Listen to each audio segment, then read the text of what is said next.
सलाम टीवी की टीम लोकसभा चुनाव के जमीनी हालात का जायजा लेने के लिए ग्राउंड जीरो पर है। हमारे नुमाइंदे सैयद मुबशिर पहुंचे हैं यूपी की लोकसभा सीट एटा के कासगंज इलाके में और जाना है वहां के वोटर्स के मन की बात।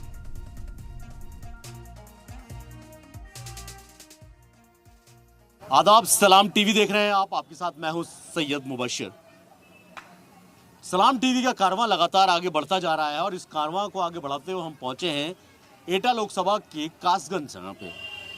तारीखी एक इमारत मैं आपको पहले दिखा दूं, तकरीबन 400 साल पुरानी ये मस्जिद आज भी उसी वर्ष की तरह खड़ी है।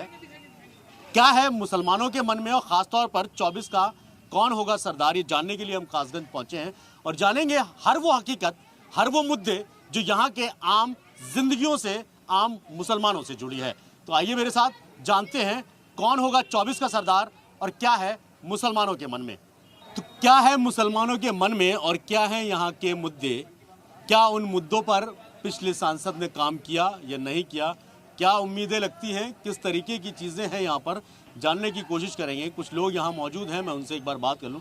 क्या नाम है आपका? चमन कुरैशी नाम है मेरा। तो साहब एक बात बताइए, क्या मुद्दे हैं इस बार यहाँ के और ख़ास तौर पर मुसलमानों के मन में क्या है, किस आधार पर इस बार वोट कर रहे हैं? मुसलमानों के मन में तो बहुत कुछ है लेकिन कह कुछ नहीं पाएगा इस वक्त। क्यों, परेशान ऐसा क्यों? बहुत ज़्यादा परेशान है और डरा हुआ है। डरा क्यों है, ऐसा क्यों है? मुझे ऐसा लगता है, वो मेरा ये विचार है, क्योंकि मैंने अक्सर देखा है अगर किसी समुदाय विशेष के खिलाफ कोई कार्रवाई अगर होती है तो सबसे पहले बुलडोजर की कार्रवाई तुरंत हो जाती है, इसलिए डरा हुआ है। बिल्कुल। दूसरा, हम युवा हैं, बेरोजगार हैं, सरकार ने किसी भी तरीके का कोई रोजगार का कार्यक्रम नहीं लगाया। मैंने 2013 में बीएड किया है, टेट क्वालिफाई हूँ, जब से लेकर अब तक अप्लाई कर रहा हूँ, लेकिन आज तक कुछ हुआ नहीं है। बेरोजगारी मेरी नज़र में सबसे बड़ा मुद्दा है। सबसे बड़ा मुद्दा है। तो किस इन्हीं मुद्दों के आधार पर इस बार वोट करेंगे? जी। मन में क्या है फिर इस बार? मन में परिवर्तन है। परिवर्तन है? जी, परिवर्तन होना चाहिए। जो मौजूदा सांसद हैं, 10 साल से तो वो यहाँ सांसद हैं, उनके पिताजी पिछले 5 साल भी रहे। 15 साल जब हम बच्चे थे, अब समझदार भी हो गए, वोट भी हो गया। 15 साल में जो कासगंज पहले था वही आज है। सबसे बड़ा स्वास्थ्य का मुद्दा है। यहाँ पे कोई भी ऐसा हॉस्पिटल नहीं है, अगर कोई अचानक बीमार पड़ जाए तो उसे डायरेक्ट अलीगढ़ ले जाना पड़ता है। चाहे यहाँ कोई हॉस्पिटल नहीं है आपको? हॉस्पिटल नहीं है जो सरकारी तौर पर उसे फर्स्ट एड मिल जाए। बहुत सबसे स्वास्थ्य का भी बहुत बड़ा मुद्दा। सड़कें देख लिए आप। तो कभी इस बारे में अपने सांसद से आपने नहीं कहा कि भाई यहाँ पर जो है हेल्थ इतना बड़ा इशू है, कोई बड़ा हॉस्पिटल नहीं है? पूरे एटा की अगर मैं बात करूँ 17 से 18 लाख वोटर है और 2.5 लाख के आसपास मुसलमान है यहाँ पर, लेकिन उसके बावजूद भी कोई भी हॉस्पिटल ऐसा नहीं है। नहीं है, बिल्कुल नहीं है। ये देख लिए आप, अगर किसी की तबीयत यहाँ खराब हो जाती है अर्जेंट अलीगढ़ ले जाना पड़ता है। उसके अलावा यहाँ देख लिए कोई भी ऐसा डिग्री कॉलेज नहीं है जो कासगंज शहर के अंदर जो लॉ कॉलेज हो यहाँ पे कोई भी। अच्छा। इंजीनियरिंग कोई सरकारी कॉलेज नहीं। उसके अलावा यहाँ पर शिक्षा का क्षेत्र समझ लो व्यवसाय हो रहा है। शिक्षा का बीएड करना है 1 लाख में, बीटीसी करनी है 50,000 में, और कुल मिला के जो पहले की सरकारों में होता रहा उससे ज़्यादा बढ़कर काम हो रहा है। यह सब बिजनेस है टोटल इन टोटल। शिक्षा, स्वास्थ्य, बेरोजगारी, ये महज कासगंज का मुद्दा नहीं है, ये मुद्दा पूरे देश का है। क्या वाकई 10 सालों में सरकार ने उन मुद्दों पर काम किया?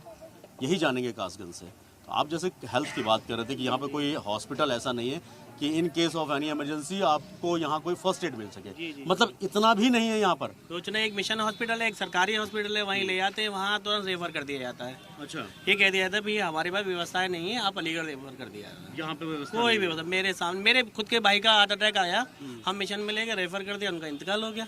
अब बताओ मैं कैसे मानूँ कि मेरे कोविड में देखिएगा आप, ये कहते हैं हमने भ्रष्टाचार कम कर दिया। कोविड में जो ऑक्सीजन सिलेंडर थे उसमें मेरी मम्मी का इंतकाल हुआ। एक सिलेंडर 6,000 रुपये का मिल रहा था ब्लैक में, यहाँ पर, यहाँ कासगंज में। अच्छा। और मेरे पास जब जो इंतकाल हो गया उनका, तो कई सूचनाएं फ़ोन भी आए थे कि भाई क्या हुआ। तो मैंने कहा जो माननीय प्रधानमंत्री ने योजनाएं चलाई हैं, यहाँ लोकल स्तर पर कोई योजना का लाभ नहीं है, भ्रष्टाचार चरम सीमा पर है। मतलब प्रधानमंत्री की तरफ से जो भी योजनाएं हैं आम नागरिकों की, वो यहाँ नहीं पहुंची हैं, आपके कहने का मतलब? योजनाएं तो थोड़ी पहुंची हैं, लेकिन मसला जो लोगों को एम्प्लॉय उस पर इम्प्लीमेंट करना, वो इम्प्लीमेंट नहीं करते। उन्हें भ्रष्टाचार, अधिकारियों की गलती है, कमी है, मतलब कि यहाँ पर इम्प्लीमेंटेशन नहीं है। गलती है, हाँ, इम्प्लीमेंटेशन नहीं हो पाता। योजनाएं आई हैं लेकिन धरातल पर नहीं उतर पाती। चलिए और भी बात करेंगे आपसे, आगे जानेंगे। क्या नाम है आपका, आप बताएं? मोहम्मद शादाब।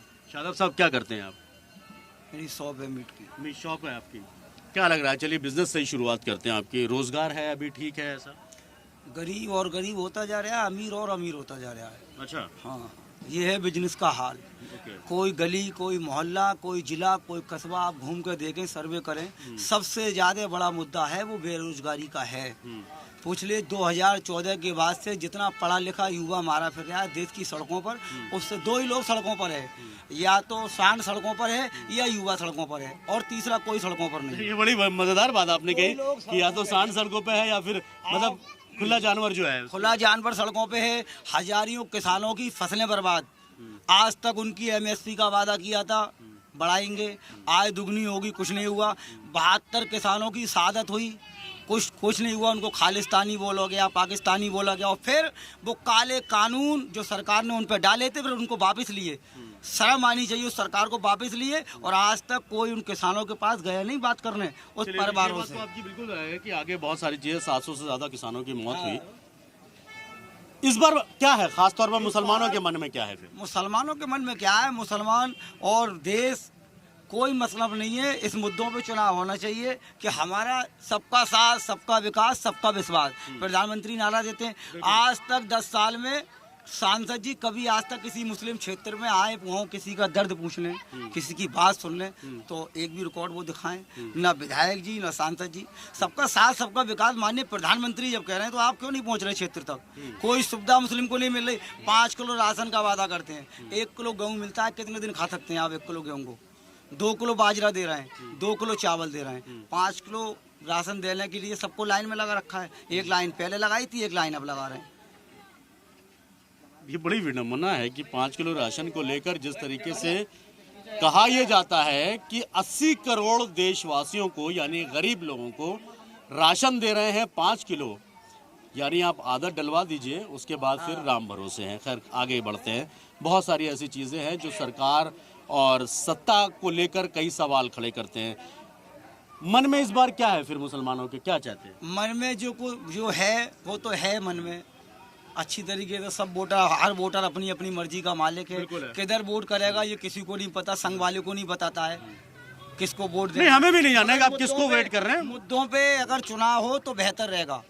और देश की आपने एक बहुत अहम बात की कि सबका साथ, सबका विकास, सबका विश्वास की बात प्रधानमंत्री कहते हैं। प्रधानमंत्री का अभी एक दिन पहले एक बयान आया, एक रैली में उन्होंने कहा कि कांग्रेस का जो मैनिफेस्टो है वो आपसे चीजें लेगा और खास समुदाय यानी जिसके ज्यादा बच्चे हैं उनको दे दिया जाएगा। इस पर क्या सोचना है आपको? क्या वो तो सीधा सीधा फिर हमारे ऊपर ही है।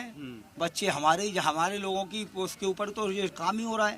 भाई कांग्रेस क्या मैनिफेस्टो में डाल रही है, हमसे पूछ के थोड़ी कर रही है कांग्रेस कि हम अपने मैनिफेस्टो में क्या डालें। आपको लगता है कि प्रधानमंत्री जैसे एक शख्सियत से और इस तरीके का बयान होना चाहिए? प्रधानमंत्री की गरिमा होती है। प्रधानमंत्री क्या बयान दे रहे हैं, ये बयान देने लायक नहीं है प्रधानमंत्री। आपका क्या नाम है? मेरा नाम मुनीर अहमद कैफ। मुनीर साहब, आपको क्या लगता है प्रधानमंत्री सबका साथ, सबका विकास, सबका विश्वास की बात करते हैं, लेकिन इस तरीके के जो बयान है उसको आप कैसे देखते हैं? मुझे ऐसा लगता है ये वो बयान है देने से प्रधानमंत्री की जो गरिमा है ठीक नहीं, गरिमा के खिलाफ है। और प्रधानमंत्री जी को ऐसी बात कहनी नहीं चाहिए। जो उन्होंने पहले वादे किए थे सबका साथ और सबका विकास, ऐसा कुछ भी लेके वो चल नहीं रहे हैं और ना ही किसी के साथ साथ हैं। उनके जो वादे हैं वो हवाई है। सबका साथ, सबका विकास, किसी का साथ नहीं है उनके साथ। तो विश्वास कर पाएंगे फिर? मुझे तो नहीं लगता कि मैं विश्वास कर पाऊंगा। तो क्या है फिर मुसलमानों के मन में क्या है? देखते हैं, हम तो वोटर हैं, अब जैसा अच्छा लगेगा। नहीं, 365 दिन में से 364 दिन तो नेताओं के, एक दिन तो वोटर को होता है जब उसका उंगली की पावर नजर आती है। तो फिर हाँ, ये बात ठीक है। हमने अपना वोट तो अपने मन में सोच रखा है, अब देखते हैं। वैसे कोशिश है यही। नहीं, आपने किसको वोट देना है वो आपने मन में सोचा है, लेकिन किस आधार पर आप वोट देंगे? मेन बात तो यह है युवा को लेकर। हमारे देश का युवा जो है बेरोजगार है और हम भी बेरोजगार ही हैं। देखा जाए तो युवा ये सब है, ज्यादातर युवा है और बेरोजगार है। बेरोजगारी को लेके ही वोट करेंगे। यस, और हमारा कैंडिडेट अच्छे हैं। तो मुद्दा बेरोजगारी है, मुद्दा हेल्थ है, मुद्दा शिक्षा है, लेकिन क्या वाकई जो कहा गया वो किया जा रहा है? और भी कुछ लोग मेरे साथ मौजूद हैं, उनसे भी जानेंगे। क्या नाम है आपका? भाईजान सही कहा उनने। आप क्या कहना चाहते हैं? आपके मन में क्या है इस बार वोट? मेरे मन में ये है बेरोजगारी बहुत है, विकास है नहीं। पढ़े लिखे व्यक्ति जो ग्रेजुएट हैं नौकरी लगा रहे हैं, नौकरी निकलती है, पेपर होते हैं, पेपर रहते हैं, लीक हो जाते हैं।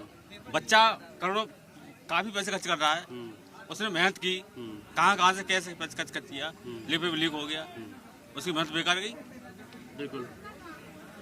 और ऐसा एक बार नहीं हुआ। तो आपको लगता है कि मुद्दों के आधार पर राजनीति होनी चाहिए? धर्म, हिंदू मुसलमान ये सब होता है वो होना चाहिए?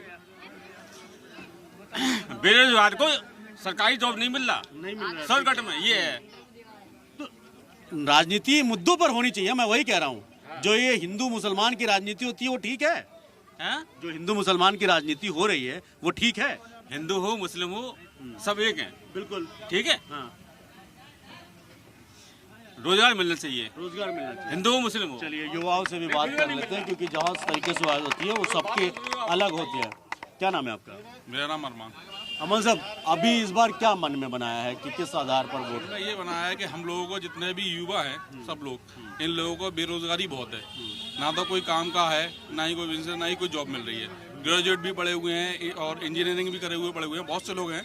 तो सारे लोग परेशान है, नहीं लगे, चाहे हिंदू हो या मुस्लिम हो, सभी परेशान है, सभी परेशान। तो इस बार क्या है मुसलमानों के मन में खासकर? मेन चीज तो रोजगार ही है। रोजगार है। हाँ। इन्हीं मुद्दों के आधार पर? इन्हीं मुद्दों के आधार पर वोट करेंगे। आपका क्या नाम है? क्या मोहम्मद जावेद जावेद साहब क्या करते हैं आप? जी, मैं काम है दुकान टाइम। अपना काम है। मैं जानना चाह रहा हूँ इस बार मुसलमानों के मन में क्या है? प्रधानमंत्री सबका साथ, सबका विकास, सबका विश्वास की बात करते हैं। विश्वास कर पा रहे हैं? नहीं कर पा रहे हैं। नहीं तो इस बार क्या है मन में, क्या चाहते हैं? वोट मन में तो जो है तो है, जिसे देना उसे देना है वोट। यानी वोट तो आपको देना है, किसको देना है मैं वो भी नहीं जानना चाहता, लेकिन कोई आधार होगा ना मन में कि भाई अब की बार चेंज करो, या अब की बार किसी दूसरे को देखो, किसी एक के परिवार के कोई ठेका नहीं है कि वही चलता चले आएंगे तो वही करते रहें, दिमाग में गलतफहमियां पैदा हो जाएं, क्योंकि कहा जाता है किसी को बर्बाद करना तो उसके दिमाग में गलतफहमी डाल दो। बताइए हमें, ये मोदी जी 5 किलो राशन दे रहे हैं, अब बताइए मुझे 5 किलो राशन पड़ेगा तो मुझे काम करने की क्या जरूरत है? मतलब नहीं देना चाहिए? नहीं, अरे काम रोजगार दीजिए ना आप। रोजगार मेन चीज रोजगार है, आपको रोजगार देनी चाहिए, चाहे कुछ भी हो। हिंदू हो या मुसलमान, जब घर में खाने को नहीं होगा, जब रोजगार नहीं होगा तो हालात ऐसे ही पैदा होंगे। हालांकि और भी कुछ बात करने की कोशिश करेंगे, कुछ लोग और भी हैं यहाँ पर। एक बात बताइए, आप युवा हैं, ये सोचकर पढ़ाई की, अपना बिजनेस शुरू किया, अगर रोजगार का इतना ज्यादा मुद्दा होगा तो क्या मन में इस बार बदलाव का या किसी तरीके की चीजें हैं? बदलाव, पूरा देश परिवर्तन की लहर में है। अच्छा। और ये 7 मई के बाद जब चुनाव खुलेंगे तो खुद देश देखेगा कि हमने क्या परिवर्तन करा। पहली चीज, 450 वाला सिलेंडर आज 1100 रुपये का है। आप 5 किलो राशन देते हैं, पकेगा काय पे? वो राशन गैस पे बनेगा, और गैस का सिलेंडर 1150 रुपये का है। आप कड़वा तेल देख लें, यानी कि कोई भी चीज़ उठाकर बाजार में देख लें, 3 गुना बढ़ के हो गई रेट। जो कांग्रेस की सरकार में, यूपीए की सरकार में 2009 में 2004 में होता था, इन्होंने एडमिशनों का इतना पैसा बढ़ा रखा है, जो बच्चे बीटेक वगैरह पढ़ रहे हैं, सारे सिस्टम को इन्होंने ध्वस्त कर रखा है। रोजगार इतना बड़ा मुद्दा इसलिए हो गया, ना बच्चा कॉलेज जा पाएगा और ना आपसे रोजगार मांगेगा। मेन मसला है रोजगार का। जब आप रोजगार दोगे तो वो आपसे सवाल करेगा, जब वो शिक्षा पाएगा तो सवाल करेगा। 2 चीज़ें, 2 मुद्दे बहुत मेन हैं। पहली चीज़ शिक्षा देना, दूसरा रोजगार देना। ना जो रोजगार देना चाहते हैं ना शिक्षा देना चाहते हैं। शिक्षा अगर देंगे तो फिर वो रोजगार मांगेगा पढ़ के। जब जो बच्चा पढ़ेगा, पढ़ने के बाद क्या करता है भाई? वो फार्म भरता है, नौकरी की तलाश करता है। जब नौकरी की तलाश पड़ जाएगा तो करेगा, मगर है ही नहीं कुछ। बस इनके पास हर चुनाव में तो पाकिस्तान याद आता है। भाई हमारा देश हिंदुस्तान से चलता है, हमें पाकिस्तान से क्या लेना देना है? बीजेपी का कोई भी नेता 2.5 मिनट नहीं बोल पाएगा जब तक वो पाकिस्तान का शब्द इस्तेमाल ना कर ले। पाकिस्तान, हिंदू, मुसलमान, बस इन चीज़ों, आप किसी भी प्रवक्ता को उनके बुलवा दो और उनके 5 शब्दों पे क्या नाम है, वो हम बैन लगा दो कि आप बोल के दिखाओ, बोल नहीं पाएगा, उठ के चला जाएगा। क्या मैं नहीं बोलूंगा और चला जाएगा मंच छोड़ के। आप 5 शब्द उन पे बैन लगा दो कि आप बोलिए इन चीज़ों को छोड़ के, नहीं बोल पाए, नहीं बोल ही नहीं पाएगा वो। हर मुद्दे में पाकिस्तान। अब योगी जी का बयान सुना है परसों का, बोले हमारे यहाँ 5 किलो गेहूँ मिलता है, पाकिस्तान भूखा मर रहा है। आपको पाकिस्तान की याद है? चीन हमारे 300-350 बीघा जमीन लिए बैठा है, छाती पर चढ़ गया। मोदी जी की लाल आंखें तो नहीं दिखाई दे रही मुझे अब तक, क्या वो लाल आंखें कहाँ हैं? अब दिखाओ ना चीन को आंखें लाल, तो नहीं दिखाई दे रही। पाकिस्तान का बहुत ख्याल है। पाकिस्तान में टमाटर बिक रहा है 80 रुपये किलो, 300 रुपये किलो आटा बिक रहा है। और यहाँ डीजल का क्या है, पेट्रोल क्या है, 100 रुपये लीटर पेट्रोल हो गया। आए तो हम डॉलर को उसको बराबर, यानी कि डीजल को पेट्रोल को बराबर कर दिया। 50 रुपये लीटर का पेट्रोल। मुझे तो बाबा रामदेव कहीं दिखाई नहीं देते। जो दुनिया का इलाज करते हैं वो अपनी आँख का इलाज नहीं कर पा रहे आज तक। कहाँ है वो इलाज करूँ? कोई दवाई नहीं बना पा रहे, वो अपनी आँख का इलाज करवा।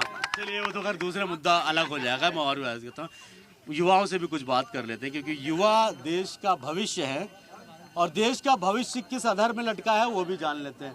क्या नाम है आपका? आफ्ताब। क्या करते हो? मैं गाड़ी चलाता हूँ। गाड़ी चलाते हो? कितना पढ़े हुए हो? पढ़ा हुआ नहीं। क्यों पढ़ाई क्यों नहीं की? माँ बाप खत्म हो गए थे बचपन में। अच्छा। और अब पढ़ने की सोची तो ये सरकार गलत बैठी हुई है। सरकार गलत बैठी है तो क्या सरकार ने मना कर दिया कि मत पढ़ो? सरकार ने मना नहीं करा। सरकार ने महंगाई ज्यादा कर दी है। कॉपी किताब लाने में बहुत खर्चा होता है। और दूसरी बात, जो हमारे जिले पे नेता हैं, बीजेपी के जो भी नेता हैं, कभी किसी का विकास नहीं करते, और अपना अपना भन्ना भरते हैं सब। चाहे वो बीजेपी के हों, चाहे वो सपा के हों, सब अपना अपना भन्ना भरते हैं। गरीबों को कोई देखने नहीं आता। गरीबों को कोई सोच नहीं लेता। तो वोट डालते हो? वोट डालता हूँ। तो इस बार क्या मुद्दे, किस मुद्दों के आधार पर डालोगे? इस बार अगर हमारे यहाँ से कोई ओवैसी की पार्टी से लाएगा तो मैं वोट दूंगा, वरना वोट नहीं दूंगा। अच्छा। खैर ये आपका अपना मत हो सकता है कि किसको देना है किसको नहीं देना। क्या नाम है आपका? युग भाटिया। युग भाटिया। युग क्या करते हो? मैं पढ़ाई करता हूँ। कौन सी क्लास में हो? 12th class. 12th में हो। क्या सोचा है? अभी वोट देना शुरू किया नहीं किया? अभी नहीं किया होगा। चलो खैर ये भविष्य है देश का। लेकिन क्या लगता है कि जो भी हालात हैं वो ठीक है? यार तुम्हें भी इसी जगह पे आना पड़ेगा एक दिन। अब नहीं 2 साल बाद 3 साल बाद आओगे, वोट तो देना है ना। लगता है कि जो हालात अभी, चाहे एजुकेशन हो, हेल्थ हो और डेवलपमेंट हो, रोजगार हो, जो अभी हालात है वो अगर कल को तुम भी 2 साल के बाद आओगे तो तुमको भी झेलना पड़ेगा। तो क्या लगता है ठीक है हालात? नहीं है। चलिए माना तो सही कि हमसे हालात ठीक नहीं है, क्योंकि अपना भविष्य भी देखना चाहिए। बहुत सारी चीजें इस तरीके की हैं कि इन सब मुद्दों को लेकर, और ख़ास तौर पर मुसलमानों के मन में क्या है, क्योंकि महज 5 किलो राशन दे देने से ये फिक्स नहीं हो जाता कि उनके मन में क्या है और किस आधार पर इस बार वोट किया जाएगा। हालांकि मुद्दों की फहरिस्त बहुत लंबी है और नेता हैं कि शायद कान पर तेल धरे बैठे हुए हैं। मुझे और मेरी टीम को दीजिए इजाज़त। अगले सफ़र में फिर एक नए लोकसभा क्षेत्र से आपको रूबरू कराऊंगा और जानेंगे क्या है मुसलमानों के मन में और कौन होगा 24 का सरदार।